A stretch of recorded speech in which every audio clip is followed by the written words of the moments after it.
This meeting is being recorded. The Zoom always throws me off when it says the recording. Anyway, hello and welcome back to the Soul Expansion Podcast. I'm Kristen Kaczynski and I am here with Alina Amir. Alina and I worked together for about 6 months, and she is also an incredible copywriter, copywriting consultant. She also, supports people that are wanting more of like a copy auditing service and has so many different tools for business owners that are wanting to strengthen their copy. And so welcome, Alina. We're so happy to have you here. I am so excited to be here. I love talking about all of this. I'm so pumped. And what I think is so cool about you and about like the fact that we work together, that I just wanted to touch on briefly, is copywriting is such a like formulaic, like scientific thing in theory, right? Like in theory, there's certain things that you want to do to strengthen your copy. And I know you are very skilled at copywriting and you pay attention to all of those classic marketing rules when it comes to copywriting. And also there's the energy behind the copy that plays such a big role on the ultimate outcome. And I think that something that you started to learn even just in working with your own clients is if your energy and if their energy wasn't fully behind what they were sharing in terms of their offer, then that energy was like translated in the copy and they didn't have necessarily as good an outcome as they were wanting. So can you share more about how you started to notice that the energy you bring to your copy affects the ultimate outcome? Definitely. So copywriting is technically a marketing science. So when you learn copywriting, you learn it just simply based on, how to write a sales page or how to write an email sequence. And then what are the different persuasion tactics that you can use to get someone to keep reading, to get someone to click buy, depending on your goal with whatever it is that you're writing. But what I was noticing was that was never enough. As a lot of business owners do, in the beginning of my business, I was working with literally anyone that was willing to pay me, like straight up. Like there's no lie there. If I could get money for a service, I was willing to do it because I just wanted it to work. And so I was writing for a lot of business owners, and I noticed the difference between business owners who are really in it to showcase an offer they believed in and that they were really, really excited about versus those that were just trying to promote an offer for the sake of making the money from the offer. And those are different energies. And I noticed that when I was writing for them or auditing for them, the way they would approach the project was sincerely very, very different. And you can ask yourself specific questions to kind of guide that. But primarily what I noticed was the intention behind why you're writing a piece of copy bleeds into it, regardless of if you do it yourself or through a copywriter. And I was noticing that more and more because as I worked with more clients that were really just in it for the money, they just wanted to sell the course, sell the product, to see how many zeros they can get at the end of their launch. I was noticing that I didn't like to write for them. And it was a struggle. It was like working through sand to try and figure out the words to use because I genuinely was almost not willing to be a part of their success because I was just so turned off by how I don't want to say greedy because I don't think there's nothing wrong with wanting to make money in your launch. Like you should make as much money as you want in your launch. But if you're doing it from a place of I just want people to buy this thing versus like I'm excited to get people inside my world to help them, that was like a big turn off for me as a copywriter. And I started to notice that more and more. And then working with Kristen, it kind of doubled that desire because at that point I was starting to think about saying no to clients, which is unheard of for me. Especially like I'm a baby business owner in a way where it's been like maybe a year and a few months. I've been in copywriting for longer, but as someone who's only a year and a few months into their own business, to say no to clients is a big deal. And I grew up in a situation culturally where like you don't say no to money. Like if someone's willing to pay you, you do the thing. And it was like a big like struggle from trying to figure out where the energetics fit into it and what I was comfortable with versus just working with the clients that actually wanted to do this for the greater good. Wow. Yeah. So much to unpack, even just in that first statement, that first answer to the question. One of the things that really stood out to me was how you could actually feel in working with clients who their energy was not in the right place. you could actually feel that as the service provider working for them. And you could feel that it didn't feel good for you to write the words for them, or like the creativity was a lot harder to come by.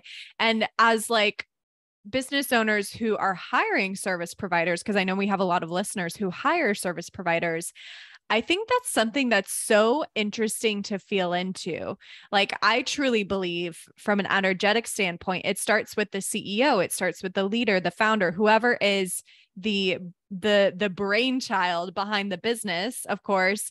And then of course your team fits in with whatever your energy is, or they don't. And you as the CEO have to figure out, who fits into the team, whose energy is right to be in your world.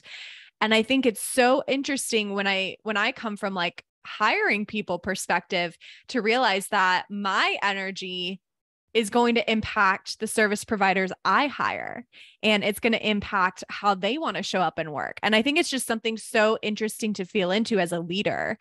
And so I'd be curious to know, how have things shifted now that you've found some clients, or maybe I should say attracted some clients that are so much more in alignment with your values and your beliefs and what you want to be doing? So there are a few simple, some of them kind of shallow ways that I kind of figure out whether or not this client is someone that I really want to work with, just from a standpoint of wanting to support their mission.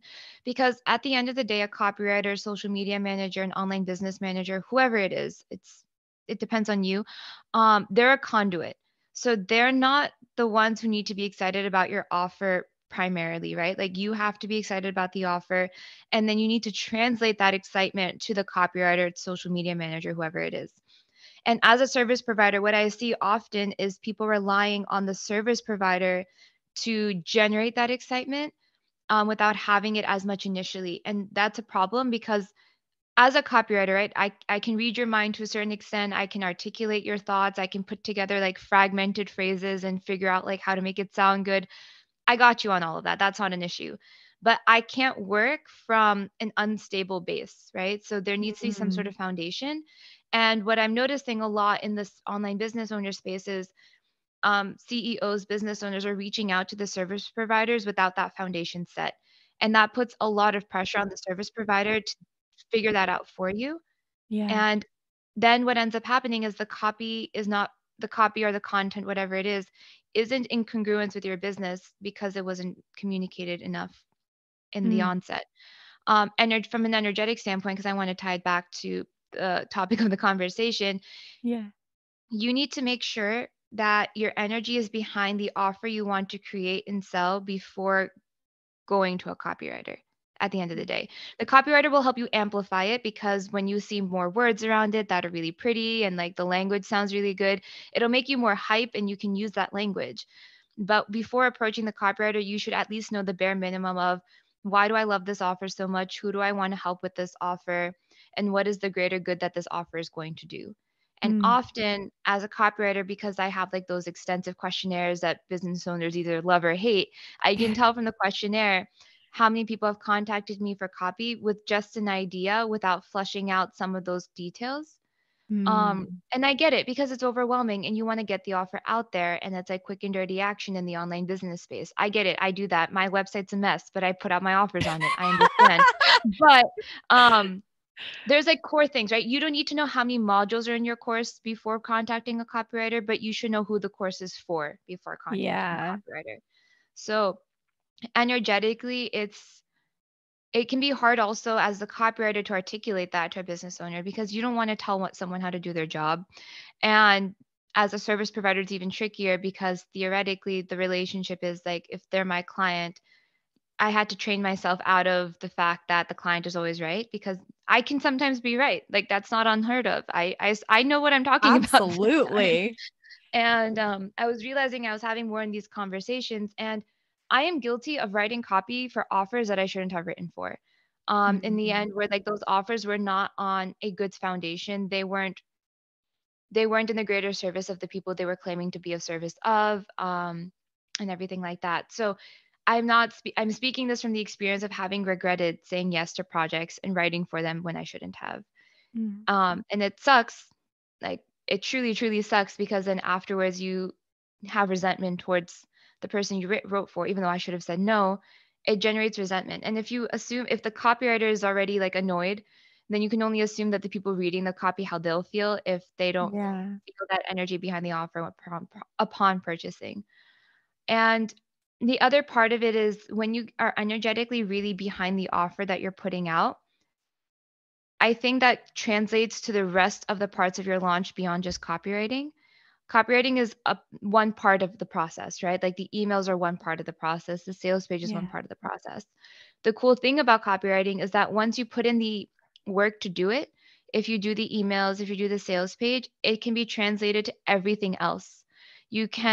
I've written sales pages for clients who just used the copy I wrote for them for their content to promote their launch. They didn't write anything. They Mm. just took pieces of the sales page and then did it. And it was all in congruence with each other because of that. But because they had the energy behind the sales page on the onset, that's why that worked. Mm. Because it kind of translated into the entire funnel, quote unquote, or customer journey, whatever word is less triggering for you. Because I know some people hate the word funnel, so I'm trying to be cognizant of that. Um, like fear the funnel. Um, but yeah, I think the energetics of it, but also there's the other problem where that I've noticed in the online business space is copywriting is kind of a checklist item. It's Mm. not some people are just like, just do it, just get it done, just outsource, just outsource, just outsource. And I understand. I outsource things in my business that I hate doing, like account, like what is it, bookkeeping. Yeah. You will never catch me bookkeeping. I will go into debt before I do my own bookkeeping, which I guess is not counterintuitive. But from a copywriting perspective, yes, it is a task you can outsource, but it's not a task that is hands off because it's your Mm. voice. So if Yeah. your voice isn't stable, then your copywriter cannot translate that into anything. Yeah. And I think that's something that a lot of people don't really understand when we think of like some of those things that we do outsource. Like for me, marketing and as you know, copywriting has been one of those things that I have, put off outsourcing for myself, at least until I really felt super confident in my own voice. And full transparency, I still write every fucking word in my business, like every sales page, everything on my website, every email I ever send. But part of that is simply because I am such a good writer and like I enjoy writing. But for those people that don't enjoy writing and don't want to write another word in their business, I think you're bringing up such an important point that they at least need to have the right mindset about what they're using this copy for. And I would even think like if I were to hire a copywriter, I think it's so powerful if you can actually be super intentional about why you're hiring that person.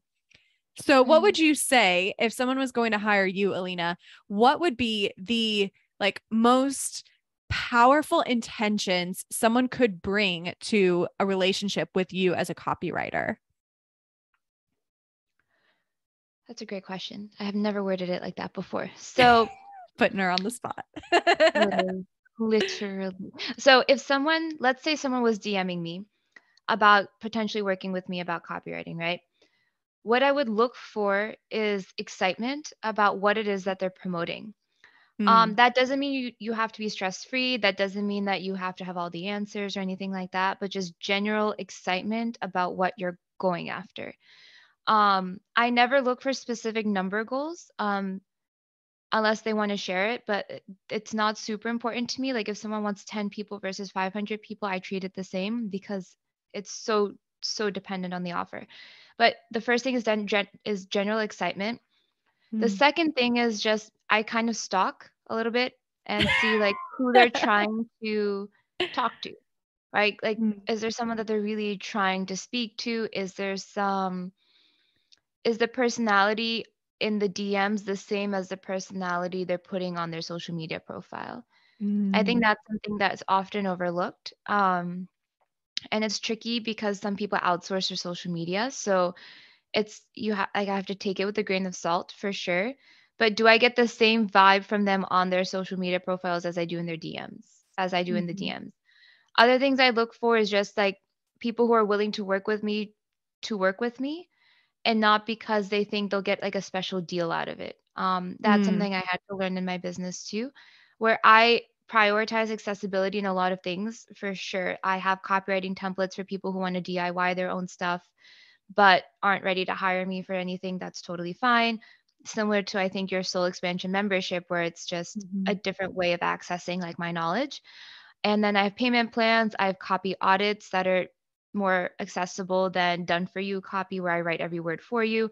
But regardless, I see where they're at, right? Because what'll happen is, and maybe this is just an online business thing, some people determine how much it'll cost to invest in your services based on how many followers you have.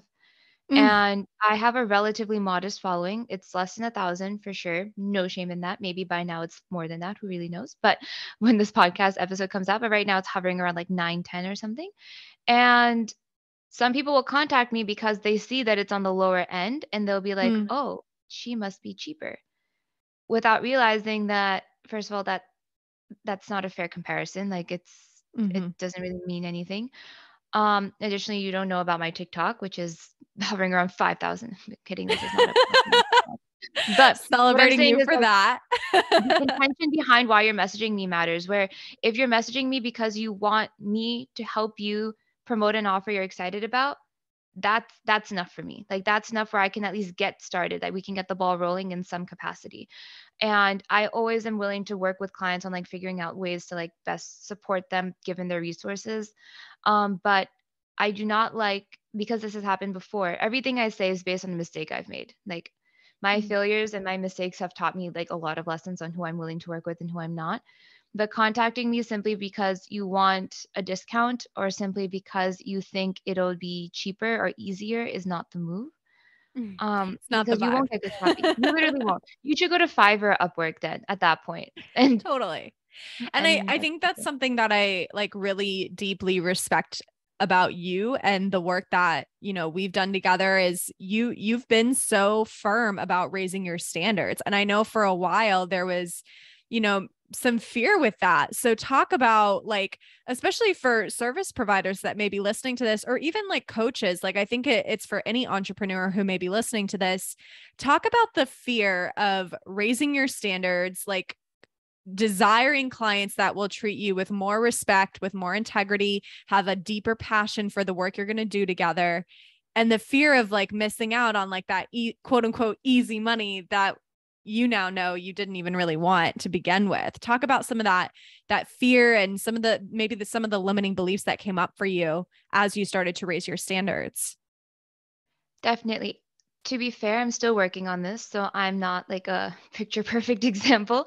But this kind of goes back to a programming thing that I realized when working with Kristen, which is, as I'm Pakistani American. So when I was growing up, I grew up basically in an immigrant household, right? So both of my parents came here in their 30s and built a life from scratch, which is not an easy thing to do. And they basically, their mindset about it was you take every opportunity you can get and you go Mm. from there.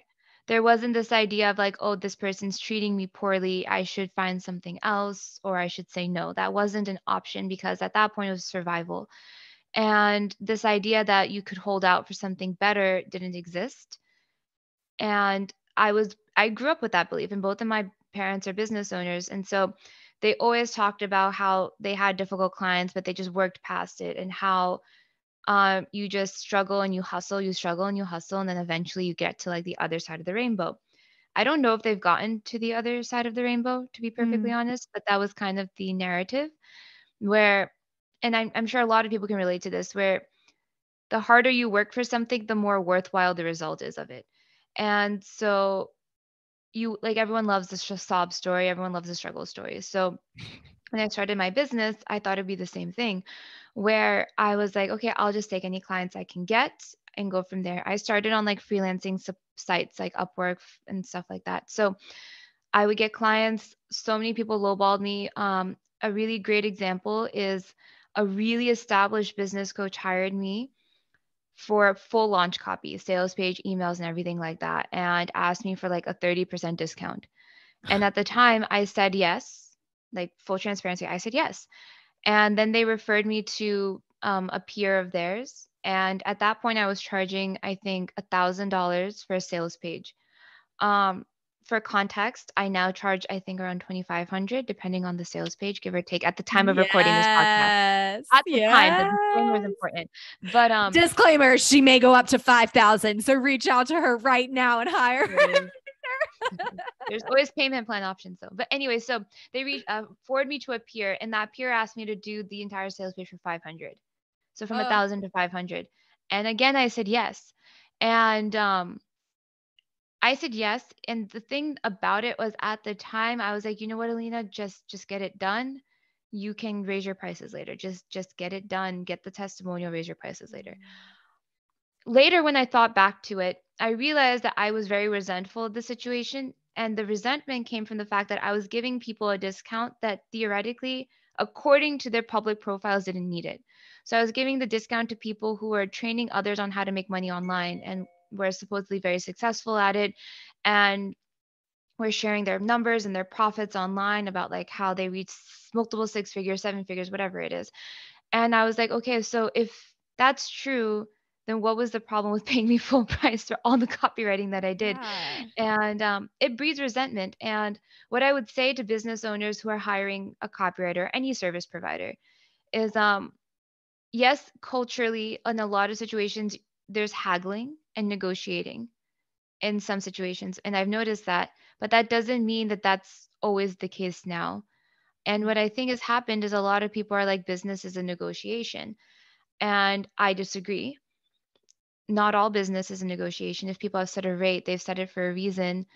And most rates now are public, right? So like on my website, because of that experience, very transparently, my prices are all there. Like, you know how much it is if you go to my website, because I don't want to surprise anyone. Like, I don't want anyone to reach out to me and then be like, oh, I didn't know it would be that much, because that's uncomfortable for both parties.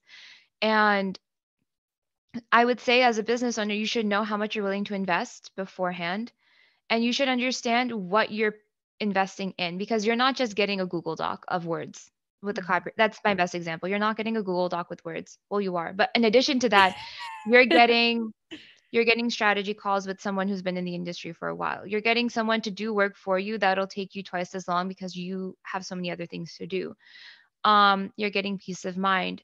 And with And you're getting copywriting, someone who's really good at writing. Let's not discount literally, that, Alina. Like, you're getting someone who, this is actually like, this is your calling and your craft. This is your expertise, right? Like a lot of coaches that would hire you, writing is not necessarily their expertise. I agree. And I know that from reading it. Like, there are things that I'm terrible at, and I'm the first to admit it. Like I said, bookkeeping. We all have those things though, right? Right? Like So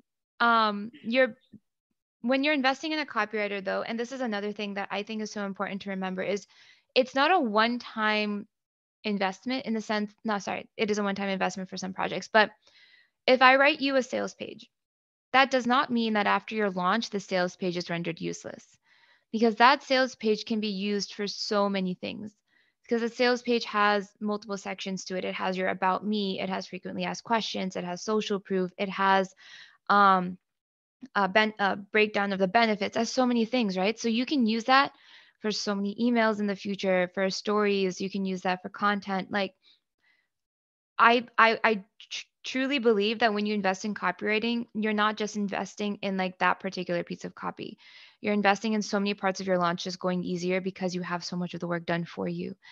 And what I think is really annoying, to be fully transparent about the online business space, is that service providers, for whatever reason, are placed on a lower pedestal in terms of the investment, and maybe in comparison to some coaches or consultants. And yeah, let's unpack that a little bit, because you were talking about how you've seen it's somewhat standard practice for people to negotiate in business and for people to negotiate with service providers. But for example, I've never, like not once, been the type of person who was hiring someone else, service provider, coach, whatever, and said, can you take off 20%? Because I'm also a business owner. And I'm saying this not just to show a different example, but also to challenge people who maybe are trying to negotiate with service providers. But just for me, like, I want to be energetically in integrity, like with myself. Like if I wouldn't allow someone to negotiate with me about my prices, which that is not anything I'm ever available for. I do not negotiate my prices because I set them at a certain place for a certain reason, right? Now, is it possible that sometimes I offer sliding scale spots? Yes. Is that, at my discretion? Yes. Is that something that anyone can ask for? Yes. If it's available, I'm happy to have a discussion about it. But I am not going to negotiate my prices with someone. And so if I'm not going to negotiate my prices with someone and it's not like a specific sliding scale scenario, then why would I expect someone that I hire to negotiate their prices, right? And I think it's so important if you are someone who is hiring other people to look at the energetics of how you're treating the people you hire for service providers, coaching, anything. And is it all energetically in alignment, or are there people on your team that you're not valuing to the same degree as other people? And if so, why is that the case, right? Like, why is that the case that maybe you're not valuing the copywriter that you're hiring or the social media manager that you're hiring, but you are valuing the coach that you're hiring? In my mind, we should be valuing everyone who's in our energy at the same level and paying them what they feel they want to be paid. And if it's not in alignment for us, then finding someone else, right? I mean, that's just kind of like my perspective on the negotiation piece, but also I think it reflects in your money, right? Like for me, I've never, again, negotiated with anyone about their prices. So I've never been on the receiving end of someone trying to negotiate with me. Maybe once someone asked about it. And in that case, I said, sometimes I offer sliding scale spots if I'm available for it. But I think it's something to look at. Like if you notice as, let's say you're a coach hiring service providers and you're someone who negotiates with service providers, do you notice that in your launches, you have people that say, I can't afford it, or can you come down on the price a little bit? I think it would just be an interesting kind of like awareness experiment to see what's happening in your money because of what you're experiencing in the back end of your business with your money. No, I definitely agree. And it was always weird to me because I've never asked for a discount or negotiated with someone. So I was just really annoyed that people kept asking me. And I was like, no. But I that's also think that it the other depends. thing too, because, and sorry to cut you off, but that's the other thing I forgot I wanted to say. It's like, if you are on the receiving end, then there is that invitation from the universe to clean up that boundary, right? And to like Mhm. notice that it's happening and decide that you're worthy of more and decide that you're not going to stand for it anymore. So talk about that piece. I think you just gave me a journal prompt for later today. But Wait, what is it? What is it? What is it? why do you think you keep getting requests for discounts or I don't get them as much anymore for sure. I've been very blessed that recently the people who've entered my space have been very, very like respectful and like have taken my whatever price it is for whatever service and been like, okay, got it. Which I'm very grateful for. But let me think of a better way to phrase it. Okay, so when it comes to the service provider, for me, I know it's cultural. Like I know for me, it is how I was raised, where I was raised in an environment where I was surrounded by people constantly negotiating for anything. And it was just something I'm so used to that when people were doing it to me, I thought that, okay, this is normal in business, but it breeds resentment. And that's, I think, the biggest thing that has, I don't want to say held me back in business. It's just the biggest thing for me to overcome. And I think part of it as a service provider also comes from feeling like you don't know enough sometimes, or it feels like maybe you're not good enough, where it's like, oh, if this person's asking for a discount, that must mean that I haven't shown that I'm good enough, or I haven't shown that I'm worth it. And I'm sure this applies to any type of business owner, but that's like a constant struggle of reminding yourself that yes, you are worth the investment. Yes, what you contribute is invaluable. Like it's barely quantifiable. Like the money transaction is just a part of that equation. Um, and also something that I have found to help me a lot is very rudimentary, but I will literally just make a list of what I bring to the table. Um, so it's not just, oh, I write copy. Like that's the bare minimum. That's like scratching the surface of what it is I do. Even from like the templates that I sell, the templates are filled with copywriting lessons. So it's not just like copy and paste. It's like there's reasoning behind everything. There's options. There's um, explanations. There's loop videos. Like I went above and beyond because I wanted everything that I sold. I wanted the response always to be like, I can't believe the investment wasn't more. Um, and Yeah. one, so I wanted to go back to the list. Like one thing that has helped me as a service provider is to make a list of everything I bring to the table. For example, I have a law degree, and yes, that's not copywriting. I get that. But the fact that I have a law degree means that I'm really good at writing a lot in a little bit of time, and I know how to make a point. Like I understand the importance of creating like an argument or persuasion. I understand all of that.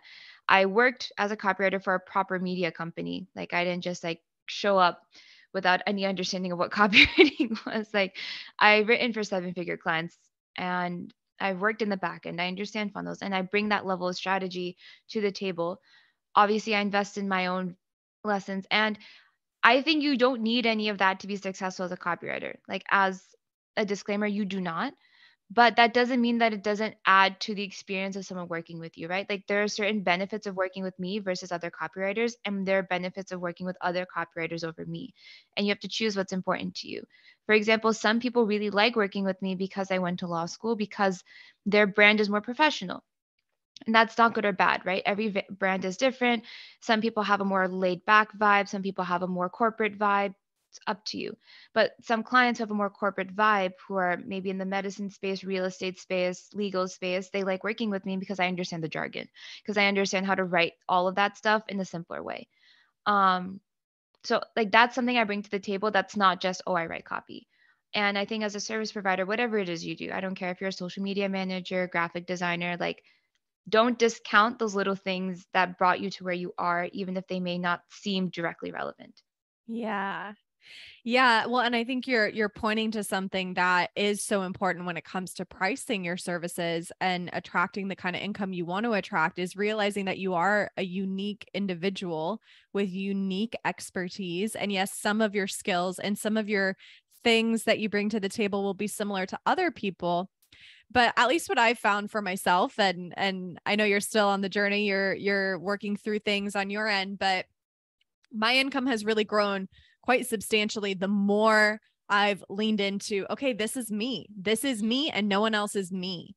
And no one else can even try to be me. And I think, we're often told that about coaches, and obviously I'm a coach, but I think as a service provider, there is room for you to really own who you are and own that who you are is good enough. And it's like, I almost think of it as like a swagger, right? Like it's like this energy that you bring to your business, to your marketing, to your content, to even to your pricing that says, I don't fuck around. Like, I know I am worth this amount and I don't fuck around, and I get the job done if you're a service provider, or I show up and support the hell out of you if you're more of a coach type of person. And it's just really getting like, I feel like it's like digging your heels into this truth, like digging your heels into the mud and knowing that this is my worth. This is what I am amazing at. This is who I am.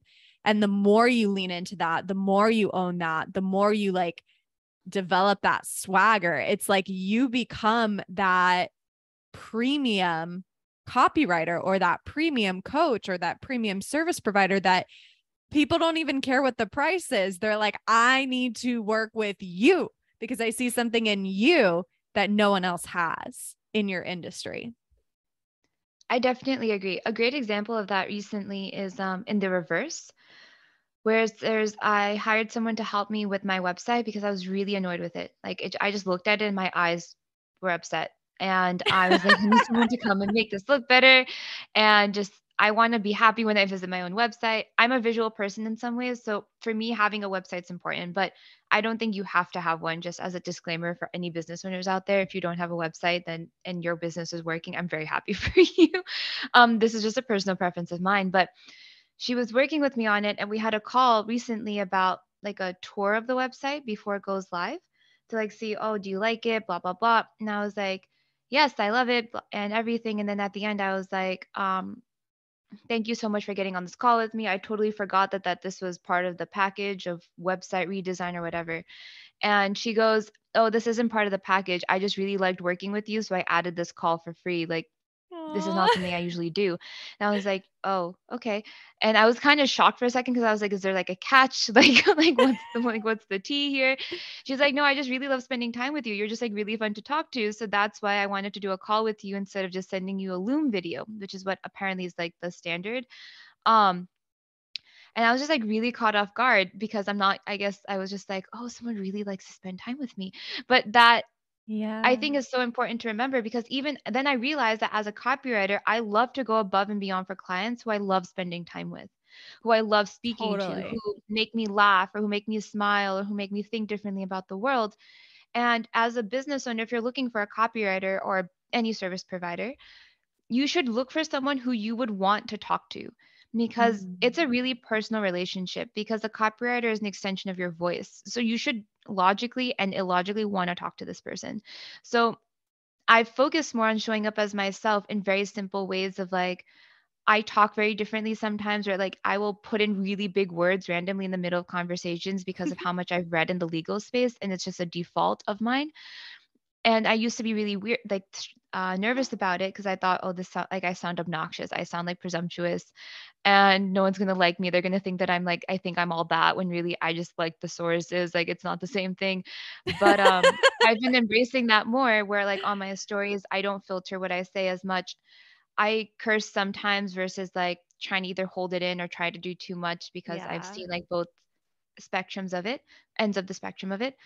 But I've noticed that has helped where people want to talk to me more in simple ways, like in the DMs or something. But I'm hoping that by doing that, I'll attract the clients that I'm excited to work with because as a you will. copywriter, I don't work in the work I do is very personal because I need to know who you are. I need your life story. I need like to know like what hurts you, what helps you. I need to know all the I need your diary, like essentially. And no one's gonna give that to you if they don't trust you or if they don't like to talk to you. So I Mhm. worked really hard on doing that. And I have seen it pay off literally and figuratively. Um, and I try to infuse it in everything now because it also just makes things more fun. It does mean that I did hide some people in my personal life from my social media profiles because I was scared of what they would think. And I recommend that wholeheartedly. Totally. But it's definitely a lot more fun now because now it's just like, okay, like, Alina, just show up as someone, like, just show up as yourself so that the people who come in contact with you want to talk to you. And you don't have to like second guess every little word you say because it's exhausting. Like, I'm over that. That was like in Yeah. my dating profile phase, and I can't do that anymore.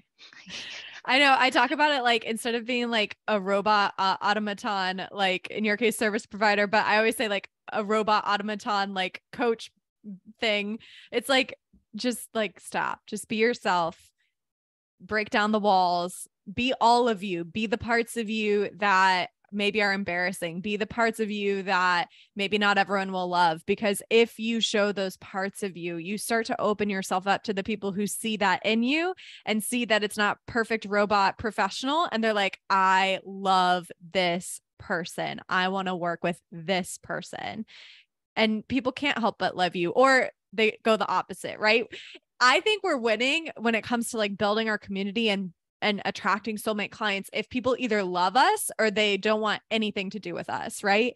And I don't say hate because hate's a strong word, right? But they either love us or they're like, she's not for me. If that is the dynamic when people land on your profile, when people talk to you, or when people engage with your services, then you're doing something right because you're staying true to you, and not everyone is going to love you. So I want to kind of switch gears here. So obviously you're into the energetics, but you're also into the strategy.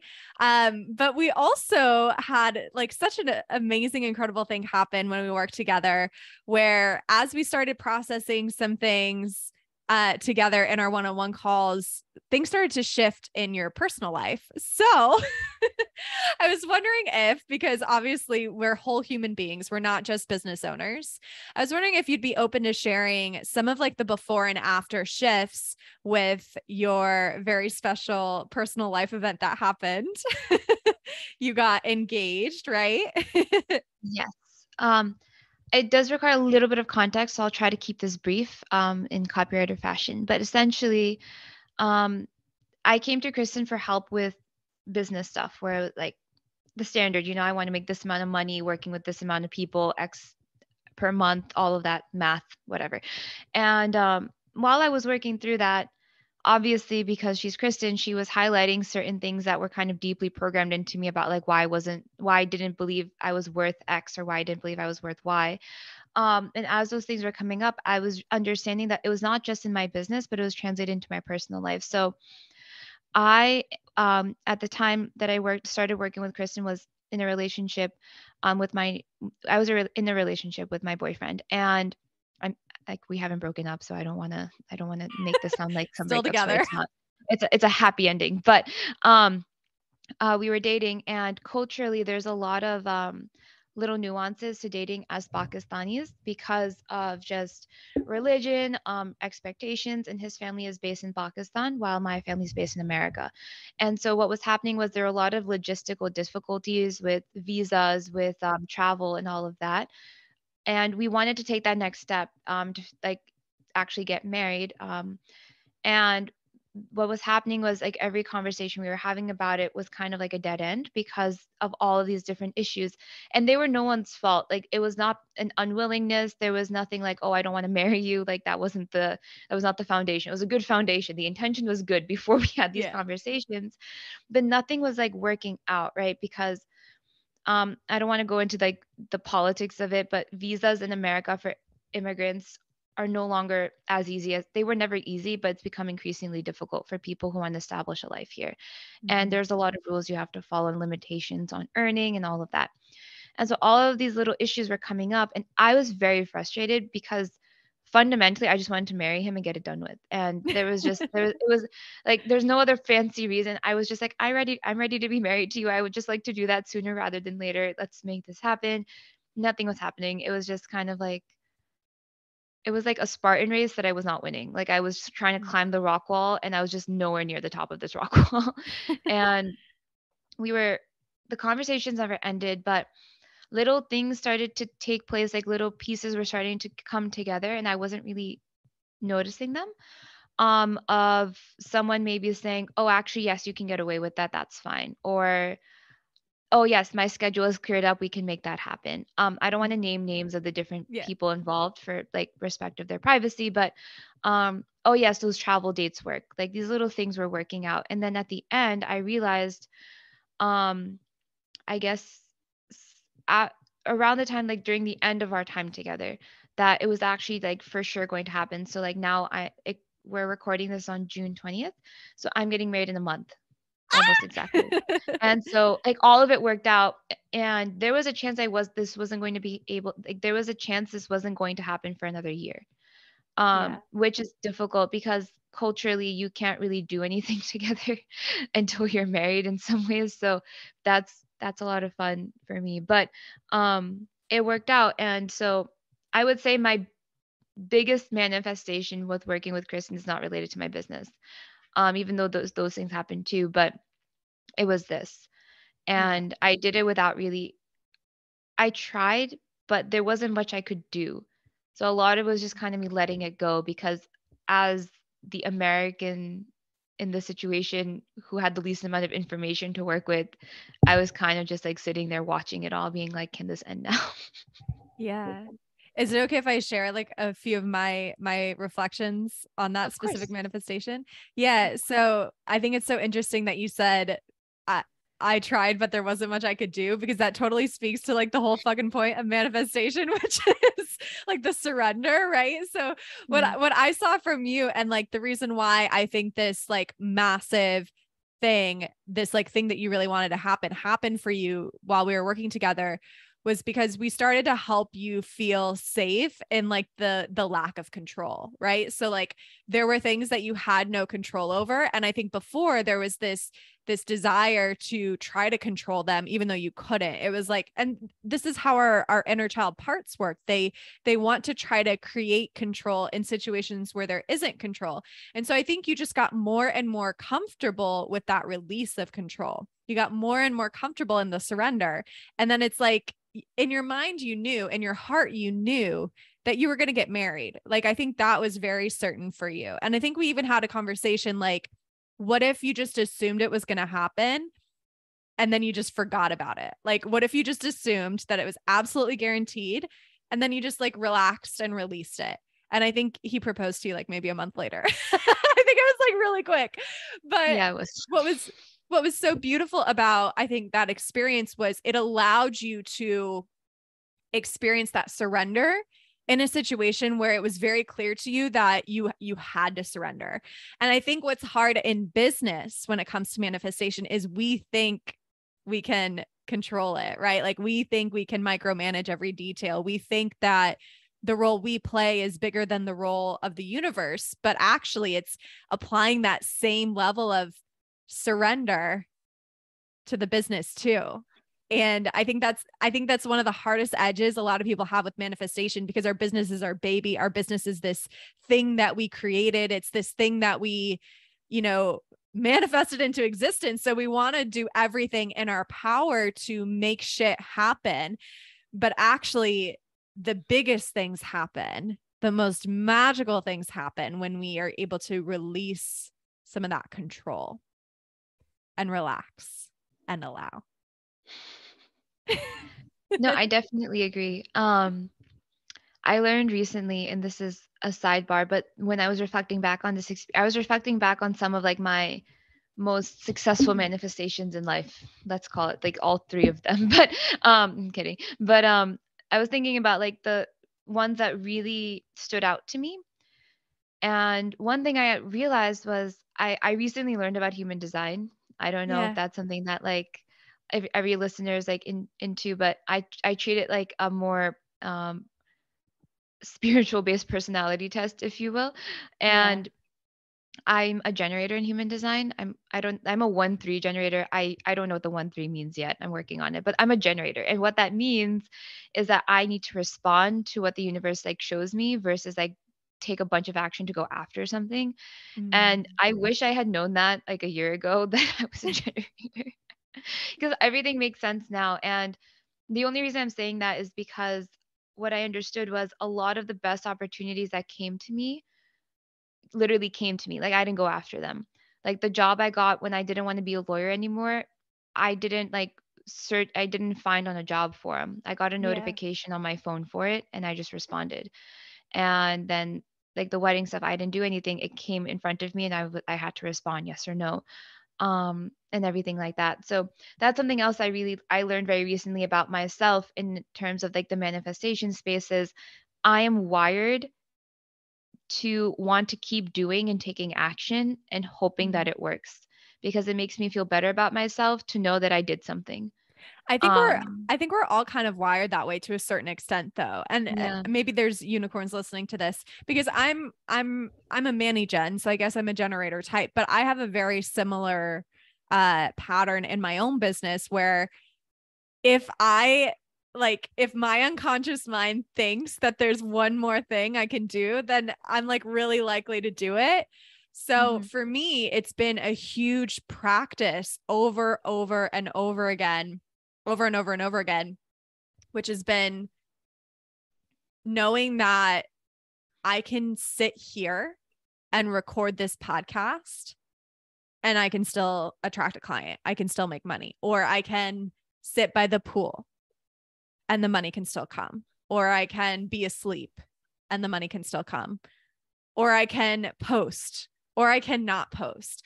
And it's like this deep acceptance and this feeling of safety and trust that the input is so irrelevant to the output. But a lot of us in this society and in this culture, we're wired to believe that the input equals the output. So if we're not making the kind of money we want to make, then the tendency is to input more. And if it's not us doing it, then maybe we're hiring more people or running ads or inputting something more to make shit happen. But I've experienced the biggest income growth when I relax, when I trust the input I've already input I don't know how else to say that. When I trust what's already happened and what I do, and also when I trust the now. And I think sometimes in business, we're afraid to be in the now because we're always planning for the next thing. But if we can trust ourselves in the moment we're in, for me, it's 1:58 p.m. Eastern time zone on Monday, June 20th. Like if I can trust that this moment is exactly where I'm meant to be and that nothing is wrong. There is no emergency in my business. There is nothing I have to fix. There is nothing I still have to do to be worthy of money. I'm worthy of money now. If I can center into that and keep coming back to it throughout the day, throughout the week, throughout the month, throughout the year, that's where I see the biggest abundance come through. Ditto. I can't phrase that better. I know I like went off on a tangent based on your generator thing, but I just wanted to, for the listener more so, I just wanted to make sure that people know, like, even if you're not a generator, I think it's really common because of our culture, our society, that we want to try and make shit happen. And so that's how we fall into these patterns of doing to receive and burning ourselves out. But it's like, can you actually hold yourself in the discomfort of not doing anything else, of not fixing or fixating or strategizing? Can you hold yourself in the void and feel worthy of the money coming or the clients coming or the opportunity coming or the marriage proposal coming, right? Can you hold yourself in the unknown where you don't have control and know that it's still going to work out in your favor? Yeah, that's definitely, I think, been the hardest part for me, because doing things has become a crutch sometimes, where like you think that the longer your to-do list is, the better. And it's never been more true now, because I've like 3-4 weeks. I leave for Pakistan in like 3 weeks because that's where my wedding is. And I just keep adding things to my to-do list without realizing it, of things that I feel like I have to do before going. Like, I have to schedule these many posts. I have to write these many emails to go out. I have to show up online this many times. Otherwise, what's going to happen when I take time off in my business for a very solid reason, I think, to get married? But any reason is a solid reason. But the doing to receive pattern has been the hardest one for me, for sure, because I'll feel frustrated when I feel like I've done enough to deserve whatever it is that I'm asking for and it doesn't show up. I'm just like, what the hell is this? This is not the contract that I signed. But it's definitely a lot of unlearning, because from school to extracurriculars to even hobbies that you want to get better at, everything has always boiled down to like, the more you do it, the better. There's never been like a, hey, just let it happen. Even though that's literally how I even found like my fiance, technically speaking. He kind of just showed up. Like, I didn't really go after anything. Well, and I think there's another important like nuance here too. Like, yes, it just happens, but also you set the intention, and maybe you weren't aware that you set the intention, but like, I remember very clearly, the day that I decided I was going to meet my husband. It was 2 weeks before I actually met my husband. So 2 weeks before I met him, I went on this terrible online date, OkCupid. This was back in the day, like 8 years ago. I went on this terrible OkCupid date, and I sat myself down and I said to myself, I will never date a loser again. Like, I will never. And I also said, like, I am not online dating anymore. I'm just going to let it happen. I'm not like, I'm holding out for my dream husband. I literally said the words, I'm holding out for my dream husband. 2 weeks later, I met him.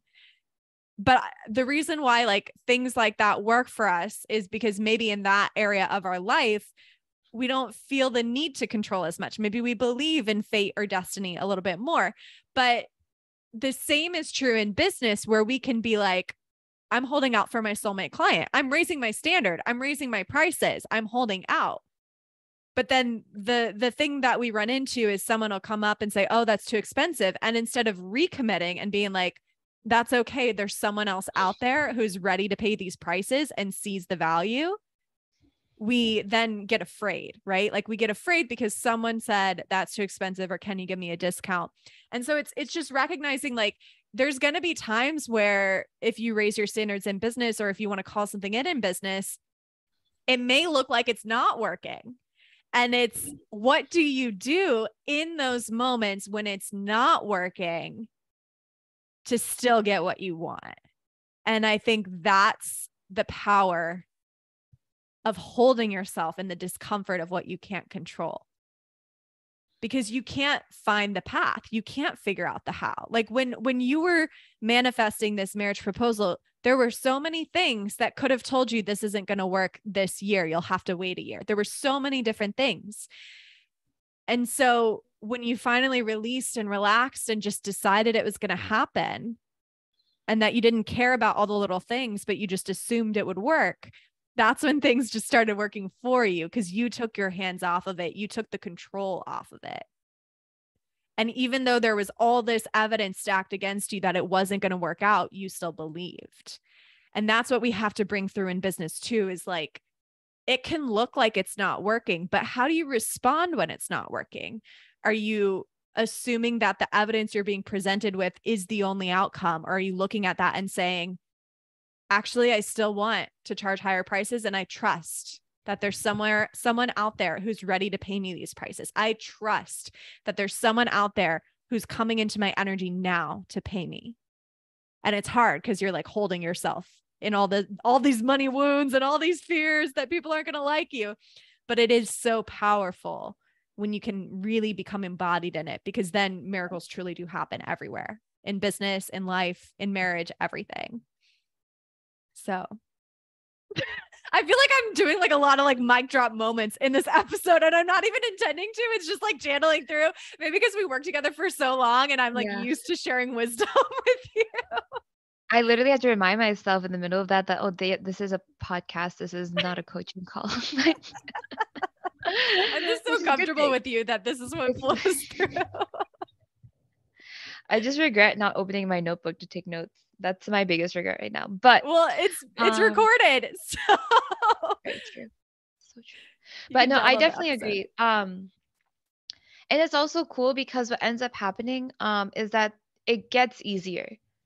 I think that's the best part. It truly, truly gets easier, because as you see more evidence of things working out, you like can hold on to that evidence, even during times where you're just like frustrated and you want to do nothing but just like scream into a wall. Like I recommend screaming and like getting it all out of your system and all of that, but you know that on the other side it'll be fine. And I think I've entered that where like if this can work out, anything can work out. Yeah. And that has been, I think, one of the biggest lessons that I have kind of integrated. Like, if this can work out, anything can work out. So I do have Kristen to thank for that. And it's so funny to me because I literally found her by chance. Like, I didn't go on Instagram and type in business coach or anything like that. Well, that's the whole fucking way the universe works, right? Like, you were literally manifesting me without knowing you were manifesting me. And I was at the same time manifesting you without knowing I was manifesting you. And like, I think of every mentor I've ever hired. And it's like, it's always coming from this like random chance thing that happened where I saw a certain post all of a sudden and I like hadn't paid attention to their content for months, or someone mentioned them or recommended them. And then it ended up being like this perfect fit. And I think we just have to lean into those moments where we've been the client as well and realize like we've made decisions that were seemingly divine. So why can't the clients we want to receive be in the same position? Why can't something like that happen where I think you heard me on a podcast, right? Where someone hears me or you on a podcast, on this podcast, and decides, wow, I heard something in Alina that really makes me excited to hire her as my copywriter. Boom. Yeah, like, why can't that be true? What? I said, don't hesitate from those feelings. Lean into those feelings. No, but I definitely agree, because I'll even think back to like some of my favorite clients and seeing seeing that notification in my inbox that they filled out like a form or whatever. I was just shook. I was like, how did you even find me? Like, where did you come from? I don't even know. And those are sometimes my favorite.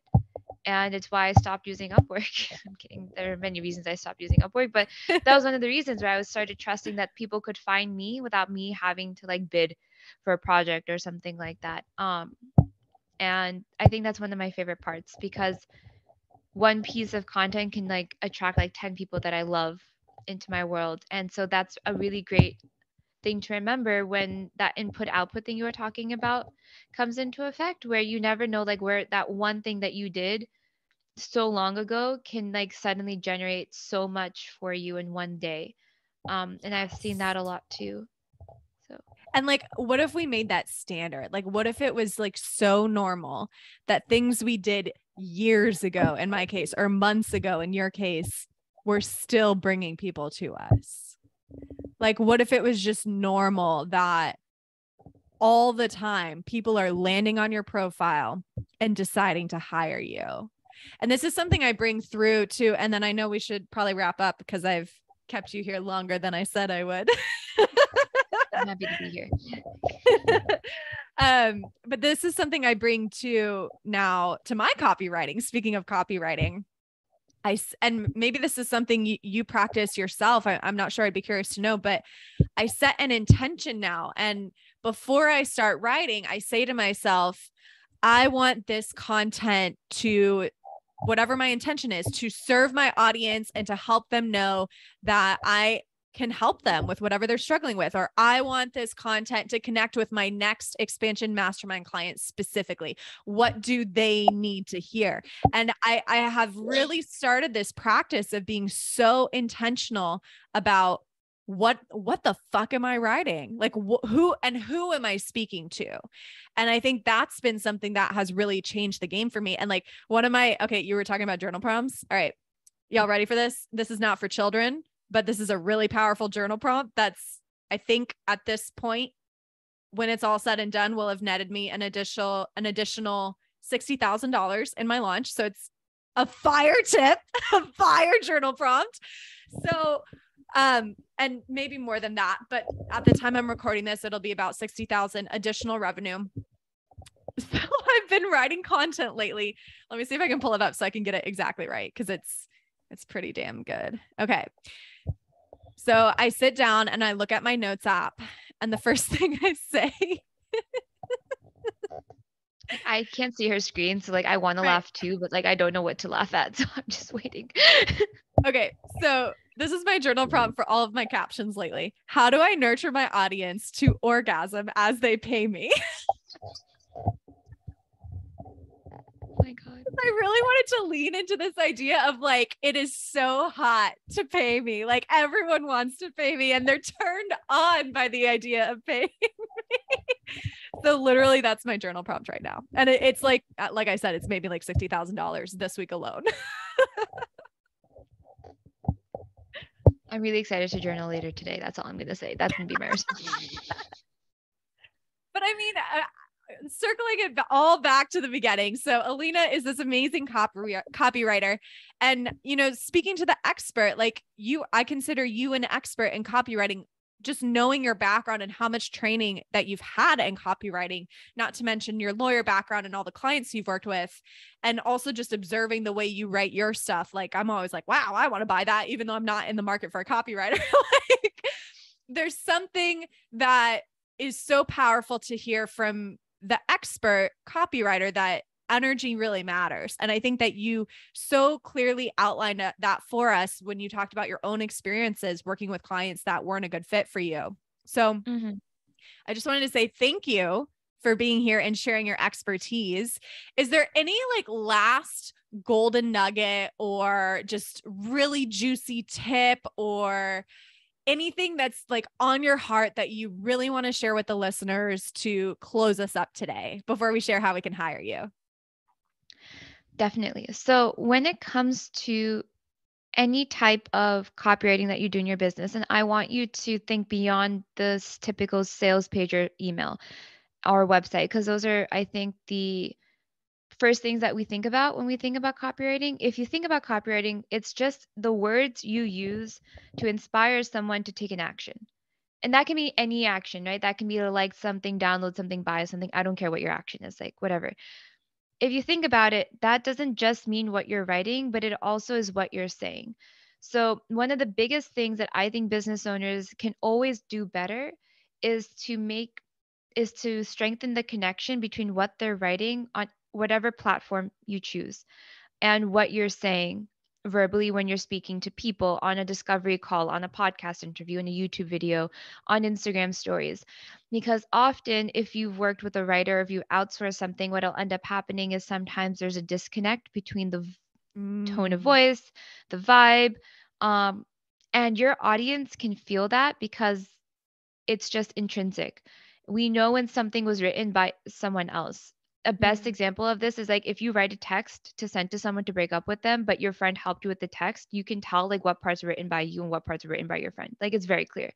Yeah. And a good copywriter will be able to mask that difference as much as possible.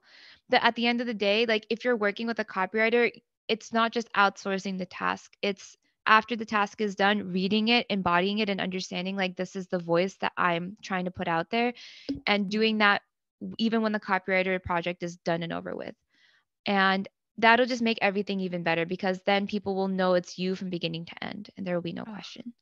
that is such a fire tip. I like literally have never thought about that. Probably because I write and say everything myself, so it's all me. Yeah. But I do see that disconnect in even in like multi 7-figure entrepreneurs. I can tell when something is not written by them just because, you know, I follow them closely enough. So I think that is like a gold mine tip right there. So I really appreciate you sharing that. Alina, how can we find out more about you? How can we hire you? How can we pay you? How can we orgasm as we pay you? So many ways. I'm kidding.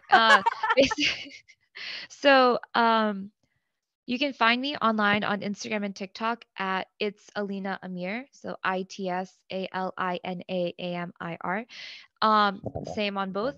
And I love sharing random things. I share a lot of like BTS or just like me not complaining, but me ranting about things that maybe are inappropriate to rant about on social media. But in either situation, I love to connect with people on those platforms. And in terms of working with me, the way that I love, my favorite way right now that I love to work with people, so I'll just talk about that, is through my copywriting templates and copy checks. So the templates are like these all-in-one done Google Docs for you to use to write your own stuff. And why I love them so much is because it's guaranteed to sound like you because you're doing it. And the hard work is done for you. Like I've done all the formatting, the color coding, I've done all of that for you. So you just literally have to like open it up and like write. But copy checks also, I think, are a really great place for business owners who are just diving into this idea of hiring a copywriter, where if you've written something before, website, sales page, email, you just send it over to me and I give you ridiculously detailed feedback on like how to make it sound even more golden. So you're retaining your voice, you're retaining your brand, but you're getting all of that strategy and all of that like structure done for you so you don't have to worry about that. So I'd say those are the best ways, especially if you're just thinking about like diving into this copywriting space. Mm. Thank you so much, Alina. And what was your website one more time? So my website is the name of my business, which is azaadagency.com. So AZAADAGENCY.com. That was very And difficult to spell on the spot, just so you know. and what's your IG and TikTok handles one more time? Just because you said so much gold about your offers, I want to make sure they know where to go to get that Yeah. gold. Yeah. So on both platforms, it's Alina Amir. So ITSALINAAMIR on both. Amazing. Well, thank you so much, Alina. You have been a pleasure to have on the Soul Expansion podcast. And listeners, thank you so much for tuning in. If you loved this episode, please share it to your Instagram stories, share it with a friend, share it with someone who needs to orgasm while they pay you, etc., etc. Oh my gosh. I always bring something crazy when Alina is here. I don't know why. I guess I'm just so comfortable for her to be here. I have no complaints. I'm good. So anyway, hope you enjoyed this organic episode. And write a review, do all the things. If you appreciate this podcast, we appreciate you. And I'll talk to you in the next episode. Bye for now.